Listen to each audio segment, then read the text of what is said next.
大家好，歡迎收睇 Jessie Cat 澳洲生活。今日我哋又一齊嚟超市買嘢啦。今日我哋要買嘅嘢就係吞拿魚罐頭啦。喺超市買罐頭嘅嗰一行呢，就有一大片貨架，寫住係賣魚類罐頭嘅。其中罐頭吞拿魚就係最常見嘅魚類罐頭之一，可以買得到嘅選擇其實都非常多。澳洲超市買到嘅吞拿魚罐頭呢，有好多口味可以揀。至於點揀口味呢，其實就好視乎自己用嚟做啲乜嘢啦。係就咁食，用嚟煮餸定用嚟夾三文治呢？呢一種係寫住夾三文治用㗎。咁既然我有時會攞嚟夾麵包呢，就買幾罐試下啦。除咗夾三文治嘅吞拿魚之外呢，浸咗辣油嘅辣味吞拿魚其實都幾好食嘅。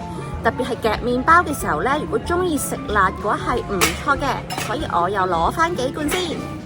呢種辣味吞拿魚嘅味道，食起上嚟有啲似我好多年前喺澳門食嘅辣魚麵咁嘅感覺。另外有一種墨西哥口味，同樣係有少少辣，不過呢一種呢，仲再多少少豆喺入邊添。而唔食辣嘅話呢，可以攞一種有沙律醬同埋粟米粒嘅吞拿魚。即刻開就可以即刻用嚟搽麵包啦！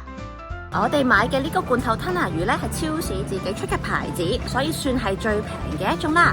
如果想食好少少嘅話呢，其實都有其他選擇嘅。呢個牌子同樣有好多口味，不過就要2個半一罐。不過同等嘅份量，價錢貴超過1倍呢，我自己就覺得有啲唔抵啦。即使係4罐裝，都賣緊7蚊。其他牌子好多都係賣緊2個幾一罐㗎，咁相比起我揀嘅超市牌子係1個1一罐呢，成本就好大分別啦。除咗罐頭吞拿魚之外呢，另外有啲仲更貴少少嘅就係罐頭三文魚啦。罐頭三文魚3個半一罐，如果想試一次呢，其實都無妨嘅，不過我今日就唔買住啦。而家就去俾錢啦。原來今日攞下呢，不知不覺都攞咗12罐啦，埋單一共係13個2嘅。